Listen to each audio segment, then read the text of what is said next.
चोर की चिट्ठी। अल सुबह फजर की अजान के साथ ही अलका जाग उठती थी और उसकी रोजाना की दिनचर्या भी शुरू हो जाती थी। लेकिन आज अजान की आवाज के बाद भी वह बिस्तर से उठी नहीं। नींद तो खुल गई थी, परंतु बिस्तर से उठने की हिम्मत नहीं हुई। थोड़ी देर लेटे लेटे सीलिंग को निहारती रही। फिर जब बेचैनी होने लगी तो बेमन से बिस्तर से उठ गई। स्टोव पर चाय का पानी रखने के बाद बोझिल कदमों से अखबार लेने के लिए मेन गेट की तरफ चल दी। फर्श पर पड़ा अखबार उठाते ही वह चौंक गई। पास ही एक सफेद रंग का बंद लिफाफा पड़ा था। लिफाफे पर लिखा था, सिर्फ अलका दीदी को मिले। आगे पीछे न कोई नाम था, न कोई पता। डाकघर की सील भी नहीं थी। इतना तो तय था कि कोई व्यक्ति खुद यहाँ लिफाफा डालकर गया है, लेकिन कौन और क्यों? इसी उधेड़-बुन में जिज्ञासा हुई और तुरंत लिफाफा खोलकर देखा तो एक चिट्ठी रखी मिली।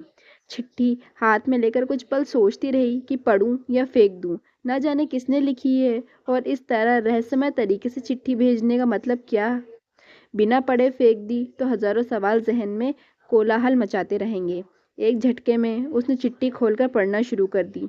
प्यारी दीदी, नमस्कार। मैं ही वो बदनसीब चोर हूँ जिसने 3 दिन पहले आपके घर में सेंधमारी कर लाखों रुपए की नकदी और सोने चांदी के आभूषणों पर हाथ साफ किया है। अलका तो काटो तो खून नहीं।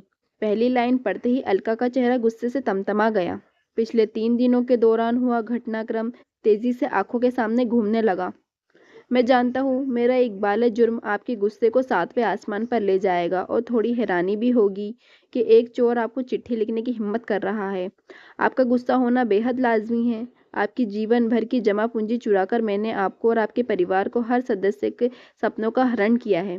कल यानी घटना के अगले दिन आपके घर में हुई चोरी की खबर अखबार में पड़ी तो बड़ी शर्मिंदगी महसूस हुई। अफसोस भी बहुत हुआ। मेरी इस करतूत से आपकी शादी निरस्त हो गई, जो अगले महीने होना तय थी। ऐसा लगा मानो जिस बहन की शादी का सपना मैं बरसों से देख रहा था, आज उसी बहन का नया संसार बसने से पहले खुद अपने हाथ ही उजाड़ दिया। जी हाँ अलका दीदी, मेरी एक बड़ी बहन है, दिशा। परिवार में हम 3 लोग हैं, माँ, दिशा और मैं। अपना दुखड़ा सुनाने से पहले मैं कुछ कह देना चाहता हूँ। दरअसल मैं वैसा चोर नहीं जैसा आप सोचा है। अपने ऐशो आराम या मेहनत से बेचने के लिए मैंने ऐसा शर्मनाक और गैर कानूनी कृत्य नहीं किया है। हाँ दीदी, मैं स्नातक हूँ और फिलहाल बेरोजगार हूँ। पिता का देहांत मेरे बचपन में ही हो गया था। माँ ने सिलाई कढ़ाई और घरों के काम कर हम दोनों भाई बहन का लालन पालन किया और माँ के बलिदान व जुनून की बदौलत ही हम दोनों स्नातक तक पढ़ाई कर सके। फिलहाल किसी छोटी मोटी नौकरी की तलाश में हैं, लेकिन काफ़ी चप्पलें घिसने के बाद भी नौकरी में से महरूम हैं। बड़ी बहन की उम्र शादी के लायक हो चुकी है। उसकी आंखों में शादी को लेकर सजने वाले सपने मुझे साफ नजर आते हैं, लेकिन घर की आर्थिक स्थिति के चलते वे खामोशी धारण किए हुए हैं। मैंने और माँ ने बहुत प्रयास किए कि किसी तरह यहाँ वहाँ से पैसा उधार लेकर दिशा की शादी कर दें, लेकिन हर जगह दहेज और शादी कार्यक्रम के अच्छे इंतजाम की डिमांड हमें मजबूर करती रही। और फिर हम जैसों की मदद भी करता कौन? बेटी की शादी ना होने से माँ भी दुखी रहने लगी। माँ का दुख और बहन की घुटन मुझसे बर्दाश्त नहीं हुई। इसी जद्दोजहद और पेशोपेश के चलते मैंने चोरी जैसी घृणित अपराध को अंजाम देने का दुस्साहस कर डाला। करीब 10 दिन अलग अलग घरों की रेकी करने के बाद आपके सूने घर में चोरी करने का मौका मिला और आपके घर से लाखों का सामान चुरा लिया।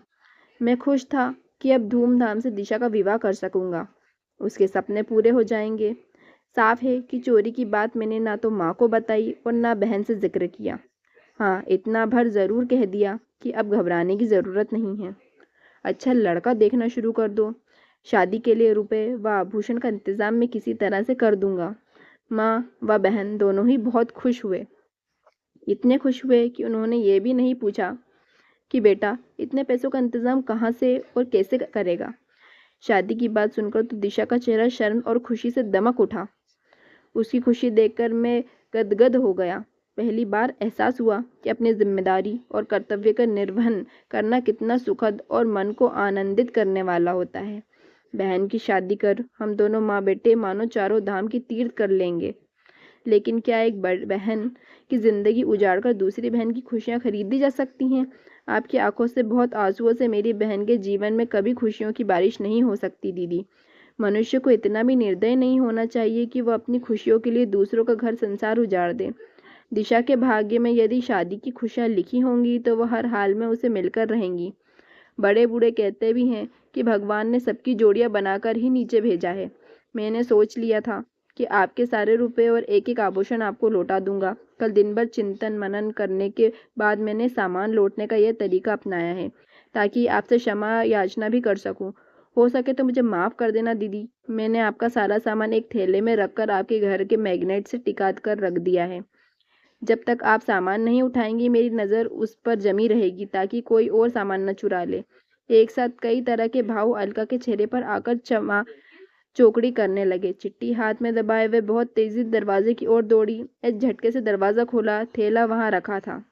जल्दी ठेला उठाकर वो अंदर ले आई। एकदम से बिस्तर पर पलट दिया। नोटों की सभी गड्डियां और एक एक जेवर सही सलामत। उसकी आंखों से आंसू और होठों पर मुस्कुराहट थिरक उठी। अलका ने सारे पैसों और जेवर अपने दोस्तों हाथों में समेट कर चेहरे से लगा लिए। फिर अचानक उसे चिट्ठी का ख्याल आया और एक बार फिर अचानक वह दरवाजे की ओर दौड़ पड़ी। दरवाजा खोलकर उसने चारों तरफ नजरें फिराकर देखा। सूनी सड़क पर कोई भी नहीं दिखा। चिट्ठी अभी पूर्ण नहीं हुई। आगे लिखा था, एक गुजारिश है दीदी, इंसानियत व कानून दोनों ही नज़रों में मैंने ऐसे अपराध को अंजाम दिया है और उसकी सज़ा भी कानून में तय है। एक न एक दिन कानून के लंबे हाथ मुझ तक पहुंच ही जाएंगे। मेरे जेल जाने के बाद माँ और दिशा की जिंदगी बर्बाद हो जाने का पूरा अंदेशा है। अतः मैं चाहता हूँ कि पुलिस में दर्ज चोरी का मुकदमा आप वापस ले लें, ताकि मैं पूरी तरह से बेफिक्र होकर अपनी माँ व बहन की सेवा कर सकूं, उनका सहारा बन सकूं। नमस्कार। अलका ने फौरन अपनी माँ व अन्य परिजनों को जगाकर सारा किस्सा सुनाया। उनके सामने जेवर व रुपए रख दिए। माँ का तो खुशी को मारो रो रो का बुरा हाल हो गया। सभी ने भगवान का लाख लाख शुक्र अदा किया और ईमानदार चोर की इंसानियत पर। अलका ने मशरूका वापस मिलने की जानकारी पुलिस को देकर अपनी एफआईआर भी वापस ले ली। दोस्तों, अगर आपको हमारी कहानी अच्छी लगी हो तो प्लीज़ हमारे चैनल को सब्सक्राइब करें। Thank you.